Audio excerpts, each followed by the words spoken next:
শেষ নিঃশ্বাস ত্যাগ করার আগে আবু তালেব অসুস্থ, আবু জাহেল উতবা সাইবা একদিকে, আমার নবী আরেকদিকে। আমার প্রিয় নবী বললেন, চাচা আজীবন আপনি ছাতার মতো আমাকে আশ্রয় দিয়েছেন, আজীবন আপনি বাবার মতো কোলে পিঠে করে মানুষ করেছেন, একবার শুধু আমার কানে কানে বলেন লা ইলাহা ইল্লাল্লাহ মুহাম্মাদুর, বাকিটা আমি আল্লাহর সাথে বুঝে নেব। কিন্তু আবু জাহেল পাশে আসে নাই।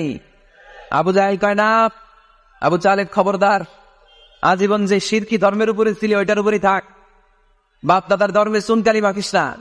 একবার আবু তালেব প্রিয় নবীর নুরানি চেহারার দিকে তাকায়, মনে মনে ভাবে এখনই পড়ে ফেলি কালিমা, মুহাম্মদের আদর্শই আমার আদর্শ বানায় ফেলি। আবার যখন আবু জাহেল উতবা সাইবার দিকে তাকায়, মনে মনে ভাবে না, আগের ধর্ম ছাড়তে চাই না। এই দোটানা অবস্থা থেকে শেষ নিঃশ্বাস ত্যাগ করার আগে আবু তালেব এটা বলে মারা গিয়েছে, আলা মিল্লাতি আব্দুল মুত্তালিব, আমি আব্দুল মুত্তালিবের শিরকি ধর্মের উপর থেকে শেষ নিঃশ্বাস ত্যাগ করলাম।